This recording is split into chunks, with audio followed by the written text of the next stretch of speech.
Doon papasok sa ilog kung saan tayo nagtalon-talon. Ngayon, try naman natin yung bike. May mauna ka. Dito dapat magsakay, diba? Dahan lang! May apas akong ano, tiyanak. Sika, isin mo ang drive mo, siko. Batagtag pa naman to, hirap pa naman to. Dapat nga doon nga ako kay Kepabat eh, kaso, ito, mahina siya eh. Mahina siya, mahina, di ba? Mahirang nilalang. Mahina ang nilalang. May pag-imagine natin kung ba tayo, talon na. Opo. Haan ko na kayo! Wala pa! Wag! Ano si Jeremiah? Uli na lang ako. Ha? Sige. Uli na lang ako. Sige, sige. Pero pag nawala si Doming, sasuluin ko na lang.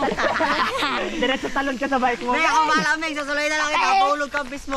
Nandarinig ako ilog. Hindi ko na kaya. Ito. Ayan yung ano, nilagay natin nakaraan. Oo. Dito yung pabagsak, naalala niyo pa ba? Ah, nakamiss. Ano? Ligo ulit? Magligo kayo, pawis tayo, pasma ba to? At ang maliit nyo, wala kayong tubig na dala pagkain. Walang tubig at pagkain. Medyo pagod, pero yung pagod masaya. Di ba, Kamangga? Oo. Yun na, yun na. Paunahan. Go, paunahan, men. Tigla, mamaya matubog ka pa dyan, men. Di, pinapatigil ko lang kasi pagod na talaga ako. Hindi ko sila mahabol.